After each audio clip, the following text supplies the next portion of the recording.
Hey guys, C Sharp tutorial series ஓட third video தான் guys இது. நீங்க இன்னும் ஃபர்ஸ்ட் அண்ட் செகண்ட் வீடியோ பார்க்கலனா மேலே பட்லையும் கீழே டிஸ்கிரிப்ஷன்லையும் லிங்க் தரேன். போய் பார்த்துட்டு வந்துட்டு இந்த வீடியோ பாருங்க. இந்த வீடியோல கண்டிஷனல் ஸ்டேட்மெண்ட்டை பற்றி தான் பார்க்க போகிறோம். வீடியோக்குள்ளே போகிறதுக்கு முன்னாடி நீங்கள் ஒன்றும் நம்ம சேனலை சப்ஸ்கிரைப் பண்ணலாம். கீழே இருக்க ரெட் கலர் சப்ஸ்கிரைப் பட்டனை ஹிட் பண்ணி சப்ஸ்கிரைப் பண்ணிக்கோங்க. பக்கத்தில் வேறு பெல் ஐக்கானை கிளிக் பண்ணி ஆல்னு வச்சுக்கோங்க. இப்போ வாங்க வீடியோக்குள்ளே போகலாம். ஓகே கைஸ், நம்ம ஆல்ரெடி கிரியேட் பண்ண ப்ராஜெக்ட்டே இப்போ நான் ஓப்பன் பண்ணிட்டேன். ஓப்பன் பண்ணிவிட்டு ப்ராஜெக்ட்டில் போயிட்டு நியூ C Sharp ஸ்கிரிப்ட் ஒன்று கிரியேட் பண்ணுறேன். இந்த ஸ்கிரிப்ட்டுக்கு வந்து நான் கண்டிஷன் அப்படின்னு நேம் வைக்கிறேன். இப்போ இந்த ஸ்கிரிப்ட்டை விஷுவல் ஸ்டுடியோ கோடில் ஓப்பன் பண்ணுறேன். இங்கே வந்து நம்மளுக்கு அப்டேட் மெத்தட் தேவையில்லை. ஸோ அப்டேட் மெத்தடை நான் ஃபஸ்ட்டு ரிமூவ் பண்ணிடுறேன். ரிமூவ் பண்ணிவிட்டு கண்டிஷன் ஸ்டேட்மெண்ட்டில் ஃபஸ்ட் நம்ம பார்க்க போகிறது இஃப்னு போட்டு ஓப்பன் அண்ட் க்ளோஸ் பேரந்தசிஸ் போட்டு நடுவில் பார்த்தீங்கன்னா நம்மளோட கண்டிஷனை வந்து நம்ம ஸ்பெசிஃபை பண்ணி ஆகணும். நான் வந்து ஒரு சிம்பிள் கண்டிஷன் கொடுக்க போகிறேன். என்ன கண்டிஷன்னா, யூசரோட ஏஜ் வந்து 18க்கு மேலே இருந்தால் இந்த கேமை ப்ளே பண்ண முடியும் அப்படின்ற கண்டிஷன் தான் கொடுக்க போகிறேன். யூசர் ஏஜ் வந்து 18க்கு மேலே இருக்கணும் அப்படின்ற கண்டிஷன் நான் இங்கே பாஸ் பண்ணுறேன். அதுக்கு முன்னாடி நம்மளுக்கு ஒரு வேரியபிள் தேவைப்படுது. அதனால் இன்ட் யூசர் ஏஜ் அப்படின்ற வேரியபிள் நான் கிரியேட் பண்ணிடுறேன். கிரியேட் பண்ணிவிட்டு அதில் வந்து 15 அப்படின்ற வேல்யூவை நான் ஸ்டோர் பண்ணுறேன். இப்போ இந்த கண்டிஷனில் யூசர் ஏஜ் வந்து 18க்கு மேலே இருக்கணும். ஸோ அப்போ தான் வந்து இந்த கேமை ப்ளே பண்ணணும் அப்படின்ற மாதிரி நான் வந்து பிரிண்ட் பண்ண போகிறேன். இப்போது பிரிண்ட்டுன்னு போட்டு அது உள்ள வந்து யூ கேன் ப்ளே அப்படின்னு டைப் பண்ணுறேன். ஸோ இப்போ லாஸ்ட்டில் செமிகோலன் போட்டு இந்த லைனை முடிச்சிடுறேன். இப்போது இந்த ஸ்கிரிப்டை சேவ் பண்ணிவிட்டு யூனிட்டியில் போயிட்டு நம்ம போன வீடியோவில் கேம் ஆப்ஜெக்ட்க்கு ஃபங்க்ஷன் அப்படின்ற ஸ்கிரிப்ட் ஆட் பண்ணிப்போம். ஸோ இப்போ போயிட்டு அந்த ஸ்கிரிப்டை ரிமூவ் பண்ணிவிட்டு இந்த ஸ்கிரிப்டை ஆட் பண்ணுறேன். ஆட் பண்ணிவிட்டு ரன் பண்ணுற கேமை இங்கே பார்த்தீங்கன்னா எனக்கு எதுவுமே நடக்கல. ஏன் எதுவுமே நடக்கலன்னு பார்த்தீங்கன்னா, கண்டிஷன் ஸ்டேட்மெண்ட்ன்றது கண்டிஷனை செக் பண்ணும். கண்டிஷன் செக் பண்ணி அது ட்ரூவாக இருந்தால் தான் உள்ளே இருக்கிறது நடக்கும். இங்கே வந்து இஃப் ஸ்டேட்மெண்ட்டில் நம்ம என்ன சொல்லியிருக்கோம்னா, யூசர் ஏஜ் வந்து 18க்கு மேலே இருக்கணும். ஆனால் யூசர் ஏஜ் 15 தான் இருக்குது. அதனால் கண்டிஷன் வந்து ட்ரூ ஆகலை. ஸோ இப்போ நான் 19 மாற்றிட்டு சேவ் பண்ணிவிட்டு ரன் பண்ணுறேன். 19ன்றது 18ஓட அதிகமானது. அப்படின்னா கண்டிஷன் ட்ரூ ஆகிடும். இப்போ நான் வந்து இதை ரன் பண்ணுறேன். இங்கே பார்த்தீங்கன்னா எனக்கு பிரிண்ட் ஆகிடுச்சு பாருங்கள், யூ கேன் ப்ளே அப்படின்னு. இப்போது இங்கே என்ன நடக்குதுன்னு பார்த்தீங்கன்னா, இஃப் ஸ்டேட்மெண்ட் வந்து செக் பண்ணும். யூசர் ஏஜ் வந்து 18ஓட பெருசா அப்படின்ட்டு செக் பண்ணும். ஸோ இங்கே செக் பண்ணும்போது ட்ரூ அப்படின்னு தான் வரும். ஏன்னா 19ன்றது 18ஓட பெருசு அப்படின்றனால இந்த லைனை வந்து பிரிண்ட் பண்ணும். இன்கேஸ் இப்போது யூசர் ஏஜ் வந்து 18 கொடுத்தாருன்னா என்ன ஆகும்னு பாருங்கள்.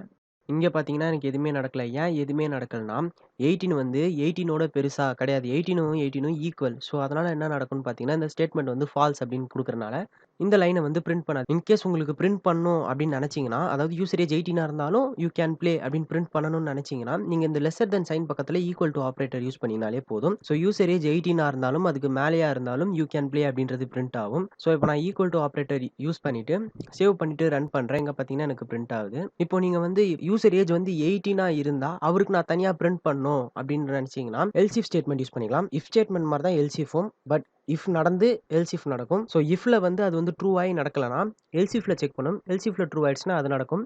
இங்கே கண்டிஷனில் நான் என்ன சொல்கிறேன்னா, யூசர் ஏஜ் வந்து 18க்கு ஈக்குவலாக இருந்தால் நான் கொடுக்குற லைனை வந்து பிரிண்ட் பண்ணு அப்படின்ற மாதிரி கொடுக்க போகிறேன். இங்கே பார்த்தீங்கன்னா great your age is 18 now you can play அப்படின்னு வருது பாருங்க.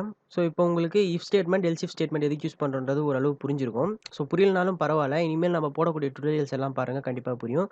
நெக்ஸ்ட் இப்போது யூசர் ஏஜ் வந்து 18ஓட அதிகமாக இருந்தால் யூ கேன் ப்ளே அப்படின்னு பிரிண்ட் ஆகும்.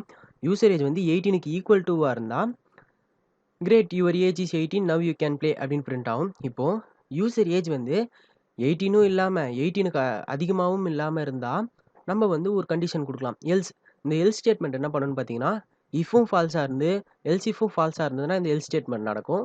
இந்த எல்ஸ் ஸ்டேட்மெண்ட்டில் நான் என்ன பிரிண்ட் பண்ணுறேன்னா, you are not eligible to play this game அப்படின்றத வந்து பிரிண்ட் பண்ணுறேன். நம்மளோட யூசர் ஏஜ் வேரியபிளில் போயிட்டு நான் வந்து 18ஓட கம்மியாக இருக்க ஏஜ் வச்சுட்டு இப்போ நான் ரன் பண்ணுறேன், என்ன நடக்குதுன்னு பாருங்கள்.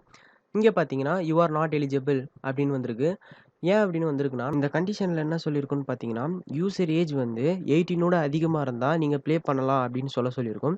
நெக்ஸ்ட் பார்த்தீங்கன்னா 18க்கு ஈக்குவலாக இருந்தால் great your age is 18 now you can play அப்படின்னு பிரிண்ட் பண்ணுற மாதிரி சொல்லியிருக்கும். அப்படி இது ரெண்டுமே நடக்காமல் ஏதாவது ஒன்று நடந்தால் இந்த எல்ஸ் ஸ்டேட்மெண்ட் பிரிண்ட் ஆகும். இப்போ நம்ம கொடுத்துருக்க ஏஜ் வந்து 15 வந்து இந்த ஸ்டேட்மெண்ட் உள்ளலாம் போயிருக்கும். எப்படின்னா 15 வந்து 18ஓட பெருசா அப்படின்னு செக் பண்ணியிருக்கோம். கண்டிப்பாக கிடையாது. ஸோ அதனால் என்ன பண்ணியிருக்கோம், திருப்பி கீழே அனுப்பிச்சிருக்கோம் எல்ஸ் இஃப் கிட்ட. எல்ஸ் இஃப் என்ன பண்ணோம்னா 15 வந்து 18க்கு ஈக்குவலா அப்படின்னு செக் பண்ணியிருக்கோம். கண்டிப்பாக கிடையாது. ஸோ அதுக்கப்புறம் என்ன பண்ணணும்னு பார்த்தீங்கன்னா, எல்ஸ் கிட்ட போனோடனே இஃப் ஸ்டேட்மெண்ட்டும் ஃபால்ஸாக இருந்து எல்ஸ் இஃப்பும் ஃபால்ஸாக இருந்தால் எல்ஸ் ஸ்டேட்மெண்ட் கண்டிப்பாக நடக்கும். இந்த வீடியோவில் உங்களுக்கு கண்டிஷனல் ஸ்டேட்மெண்ட்னா என்னன்றது புரிஞ்சிருக்கும்னு நினைக்கிறேன். எதனா டவுட் இருந்தால் கமெண்ட் செக்ஷனில் கமெண்ட் பண்ணுங்கள், நான் கண்டிப்பாக ரிப்ளை பண்ணுறேன். இந்த வீடியோ உங்களுக்கு பிடிச்சிருந்தா லைக் பண்ணுங்கள். நீங்கள் இன்னும் நம்ம சேனலை சப்ஸ்கிரைப் பண்ணலாம், கீழே இருக்க ரெட் கலர் சப்ஸ்கிரைப் பட்டனை ஹிட் பண்ணி சப்ஸ்கிரைப் பண்ணிக்கோங்க.